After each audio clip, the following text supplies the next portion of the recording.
E nós vamos hoje falar sobre um dos personagens mais conhecidos da Bíblia. Talvez muitas pessoas conheçam um pouco da história desse personagem e dos acontecimentos que envolvem esse personagem, mas não necessariamente leram o relato bíblico. Estou falando de Noé. Acho que todo mundo já ouviu a história de Noé. Inclusive, enquanto eu lia o texto que nós vamos meditar nessa manhã, eu me lembrei de quando criança. Eu tinha um vizinho coladinho assim com a minha casa, e quando eu olho para a minha vida hoje, eu não tenho dúvida de que sou um pouco como tendo razão, como tendo motivação esse homem. O nome dele era Seu Paulo. E quando eu era criança, tocava uma canção e eu me peguei cantando essa canção porque eu lembrei. A canção falava de Noé, que dizia que como foram os dias de Noé. Não sei se vocês chegaram a ouvir isso também. Eu ouvia direto na casa dele. Assim, como foram os dias de Noé, assim será no dia do Senhor. Noé entrou na arca e a porta da arca se fechou. Não sei se vocês chegaram a ouvir. É uma canção bem antiga. Mas o fato é que, enquanto eu li o texto, eu lembrava disso e com a memória afetiva, lembrando da graça do Senhor. E hoje eu podendo falar sobre Noé, associando aquele momento em que muitas vezes eu ia na casa dele, nos dias o que hoje a gente chama de culto nos lares ou célula, isso sempre existiu, né, em outros formatos, culto no lar.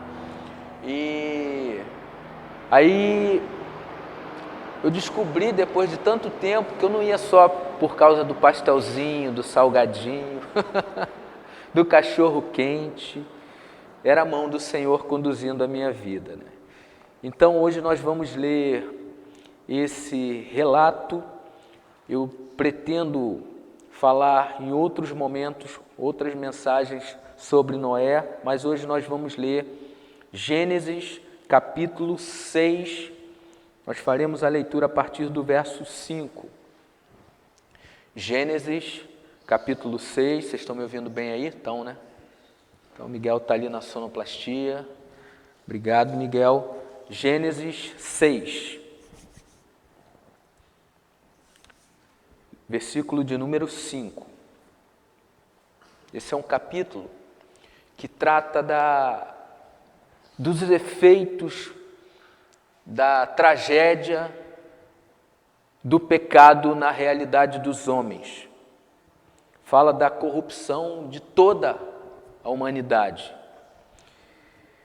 Vamos lá? Todo mundo achou? Gênesis 6, versículo 5. O Senhor observou quanto havia aumentado a perversidade dos seres humanos na terra, e viu que todos os seus pensamentos e seus propósitos eram sempre inteiramente maus.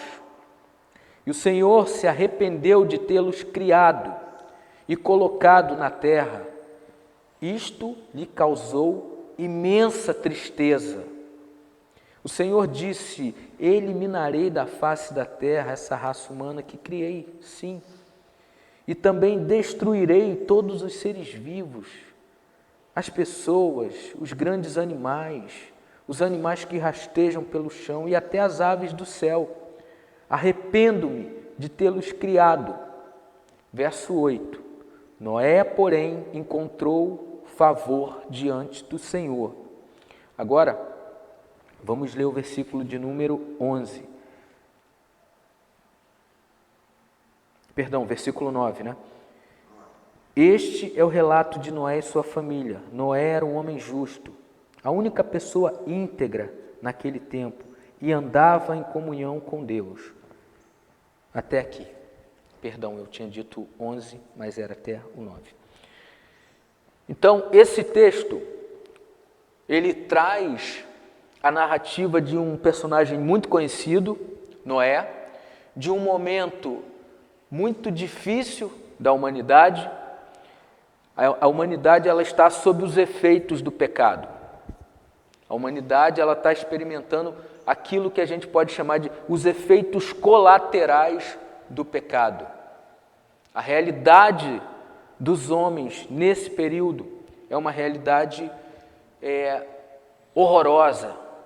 É uma realidade que o texto mostra a profundidade da depravação do homem. A Bíblia diz que por causa daquele momento tão mau, tão perverso, aquele momento tão difícil da humanidade, Deus se arrepende de ter feito o homem. Depois, um pouco mais à frente, a gente vai ver um pouquinho do que seria esse arrependimento, uma vez que Deus não é como o homem para se arrepender. Não é da mesma forma como a gente pensa arrependimento. Mas o fato é que toda a humanidade está experimentando as consequências trágicas do pecado. Então, o versículo 5 diz isso: o Senhor observou, o Senhor percebeu, o Senhor discerniu, o Senhor viu que as coisas estavam ocorrendo de uma maneira como não foram planejadas. Esse é o olhar de quem escreve. Em momento nenhum Deus perdeu a mão da história, perdeu o controle da história. Mas é assim que o autor de Gênesis, segundo a tradição, Moisés é o autor de Gênesis, na verdade dos 5 primeiros livros da Bíblia, o Pentateuco, ele olha e ao contar essa história, ao escrever essa história e transmitir essas verdades, por que a vida é como é? Por que as coisas são como são? Por que os pensamentos dos homens, o coração dos homens é inclinado para o mal? Ele apresenta as razões ao longo de todo o Gênesis. E aqui ele diz que chega um momento em que Deus olha para tudo aquilo e decide tomar uma decisão a respeito de tudo aquilo. Então o verso 5 diz que o Senhor observou quanto havia aumentado a perversidade dos seres humanos na terra e viu que todos os seus pensamentos e propósitos eram inteiramente maus. E o Senhor se arrependeu de tê-los criado e tê-los colocado na terra. Os habitantes da terra, as pessoas que foram colocadas na terra para cuidar, para preservar, desde o Éden, essa era a principal razão para o homem existir. Além de cultivar relação com Deus, cuidar, cultivar, zelar pela criação do Senhor. Mas não é o que está acontecendo. E diz o texto que o Senhor olha para tudo aquilo e isso lhe causou, versículo de número 6, diz, o Senhor se arrependeu e isso lhe causou imensa tristeza. Tem alguém com uma versão diferente? Por exemplo, a revista é atualizada, se alguém tiver e quiser ler, na minha versão diz que isso lhe trouxe grande tristeza, imensa tristeza. Tem alguma versão aí diferente, Carlos? Qual é a sua?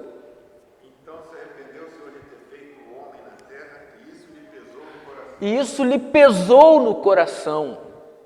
A ideia no sentido original de isso lhe pesou no coração, o sentido é isso trouxe grande indignação ao coração de Deus.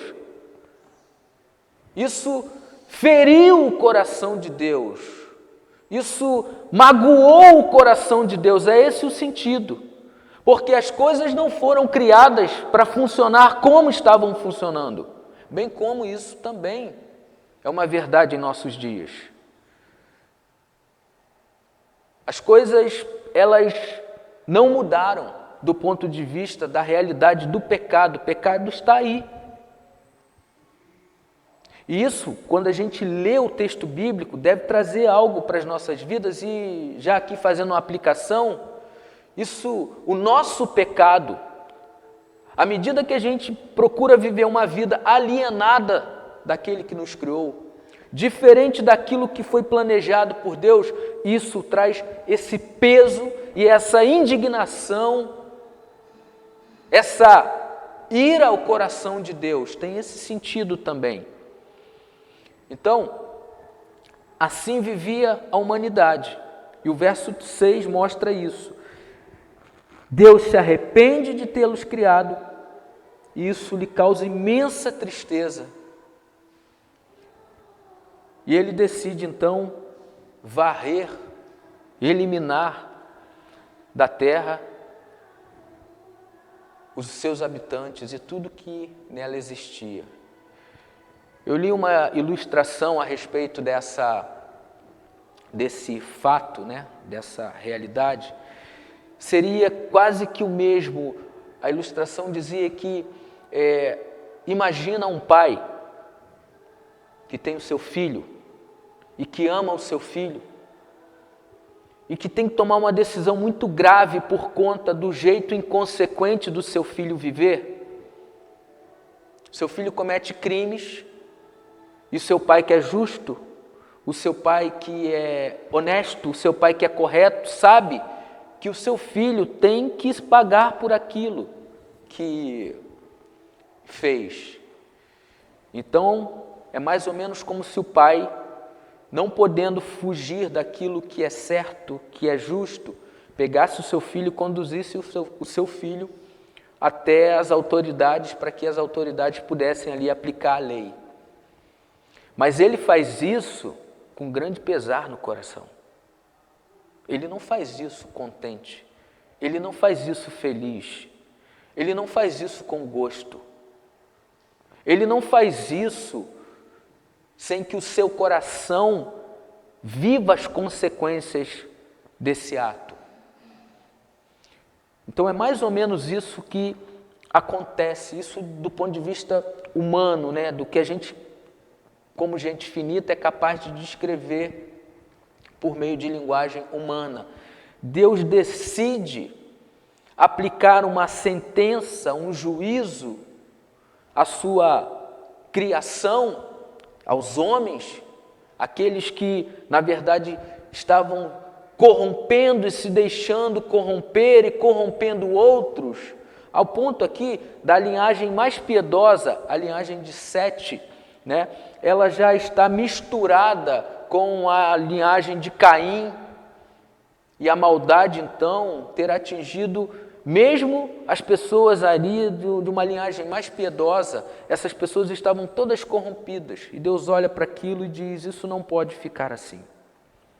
E o texto, então, diz que ele se arrepende. E aí eu quero chamar a sua atenção para esse fato. Como Deus se arrepende? Que história é essa que Deus se arrepende? Se a Bíblia diz que ele é imutável, que ele permanece hoje o mesmo e para sempre. Ele não muda. Não há mudança nem sombra de variação, como diz Tiago. Deus é o mesmo para sempre. Isso na verdade, é uma linguagem para descrever, enquanto alguém está fazendo ali as suas anotações a respeito da realidade trágica da vida, das consequências do pecado, é aquilo que a gente chama de linguagem antropopática.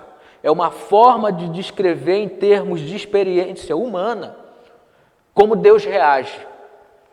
Então Moisés está dizendo: gente, prestem atenção, o pecado é tão grave. O pecado, ele causa tamanha ruptura entre Criador e criatura, entre aqueles que deveriam funcionar para a glória de Deus e esse Deus glorioso, majestoso, uma vez que não funcionam assim. Isso é tão grave que Deus se arrepende. E talvez a melhor expressão para arrependimento aqui nem fosse arrependimento, ou no texto bíblico, né? Não fosse a palavra arrependimento para ilustrar aquilo que Deus está sentindo. talvez a melhor expressão fosse lamento. Deus estava profundamente pesaroso em seu coração, triste em seu coração e lamentando o fato das suas criaturas, dos homens, viverem de uma forma em que estão virando as costas para Deus. Então ele decide, como diz o texto, eliminar o mal causado pelos homens da terra, inclusive o causador desse mal, a corrupção, os males que os homens praticavam. Então, veja, por exemplo, o que acontece em nossa sociedade. A gente vive num tempo em que os dias não são muito diferentes dos dias de Noé. Vocês imaginam que as coisas lá eram pior do que aqui? Na verdade, o causador, a raiz, os efeitos têm a mesma fonte, o pecado. Então, não mudou.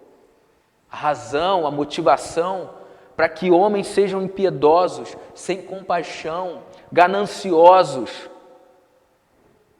para que homens firam outros de maneira mortal, a razão é a mesma, o pecado. O pecado. Mas aí, a Bíblia vai dizer que naquela sociedade corrompida, maculada, manchada, no seu plano original, havia um homem distinto. E para isso eu chamo sua atenção. Versículo de número 9, vai dizer aí que Noé era um homem justo, a única pessoa íntegra naquele tempo, e andava em comunhão com Deus, no meio de toda aquela mazela, de toda aquela corrupção, de toda aquela tragédia que o pecado causava na vida das pessoas, e as pessoas, como consequência disso, causavam na vida uns dos outros, de maneira deliberada, de maneira insensível, pessoas com o coração embrutecido, sem misericórdia, pessoas insensíveis para Deus. No meio de tudo aquilo, havia alguém que funcionava, que vivia de maneira distinta. É o que o texto está dizendo. Noé era um homem justo, a única pessoa íntegra naquele tempo. E aqui, a gente precisa parar para pensar e já tirar lições a respeito da vida de Noé. Se Noé funcionava de maneira como deveria funcionar naquele tempo, apesar de toda a impiedade, toda a corrupção, toda a maldade, e nada disso é diferente em nossos dias, esse é o chamado para a nossa vida também. É assim que eu e você devemos funcionar também. Noé vivia no mundo repleto de maldade, mas não se deixava ser levado pela maldade dos outros. Não se deixava ser influenciado pela impiedade do outro. Então para pensar. A gente vive numa sociedade também corrompida e que corrompe, mas isso não é desculpa para a gente viver como os outros vivem. Isso não existe razão para a gente dizer estou fazendo porque é assim que é. É o mal do século. É porque desde sempre é assim.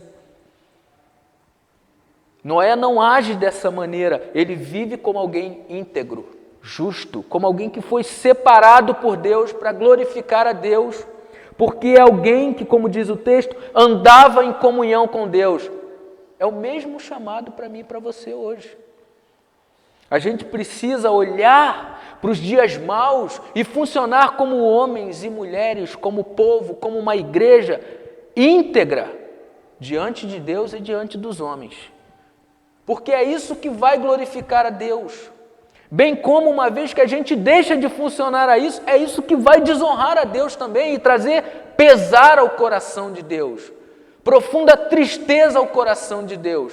Trazer ira sobre nossas vidas, porque aqueles que estão debaixo do pecado estão debaixo da ira de Deus, mas lembra que você está em Cristo Jesus. E porque está em Cristo Jesus, essa ira foi desviada de você, para que uma vez que você recebe essa graça, você viva como gente que agrada a Deus.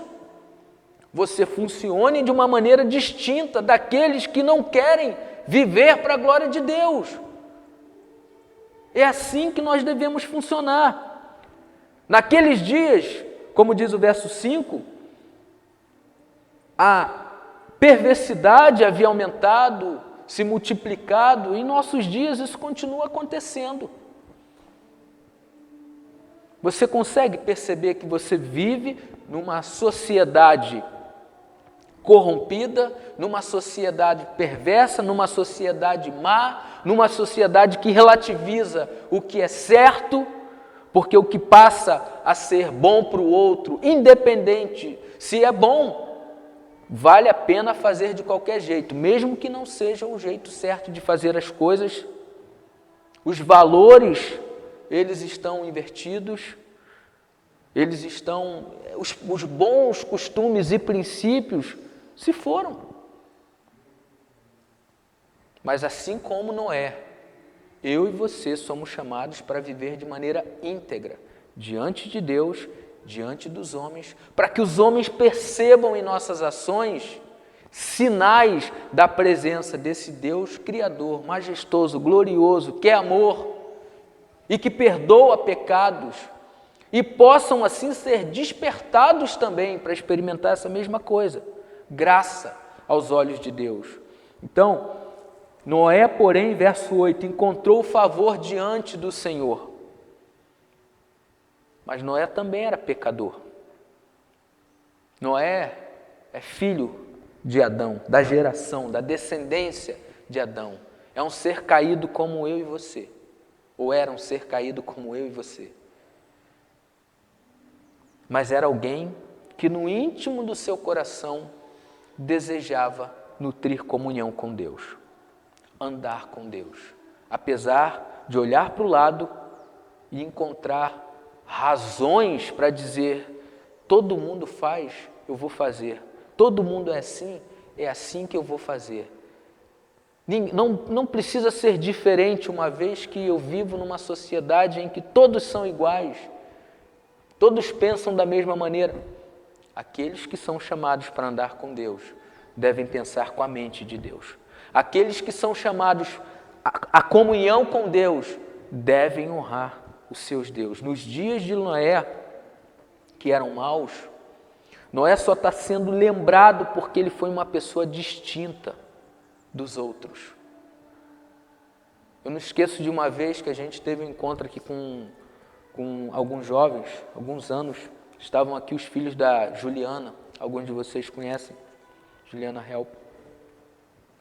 E um deles falou que nós somos chamados para sermos diferentes e não esquisitos. Esse é um problema para o crente, para muitos.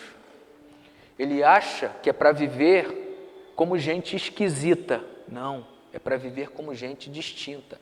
Ele acha que o que vai garantir ele é o não contato com aquele que não professa a fé que ele está professando. Não é isso.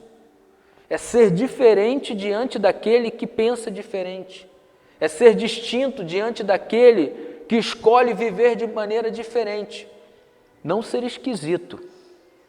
Aliás, quando a gente vive como gente esquisita, a gente meio que funciona de uma maneira totalmente anormal a vocação que nós temos.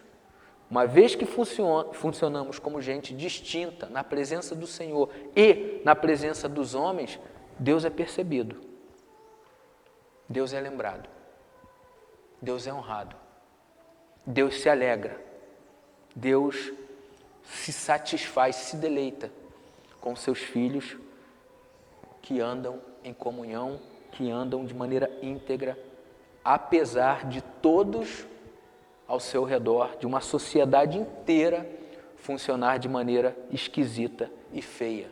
É nessa sociedade que eu e você somos chamados para sermos santos, para vivermos como gente separada, que vive como gente que ama o Senhor, que glorifica o Senhor. Então, mesmo longe de sermos perfeitos, bem como Noé estava longe da perfeição, eu e você devemos seguir o exemplo de Noé e buscar agradar o coração de Deus e buscar fazer com que Deus se alegre com as nossas falas, com as nossas vidas, com as nossas ações, apesar de todo o mal que nos cerca, apesar dos dias de fato serem maus, de homens ímpios e maus, eu e você somos chamados para andar como Noé andou, como gente íntegra e andar de maneira íntegra pela fé. Amém?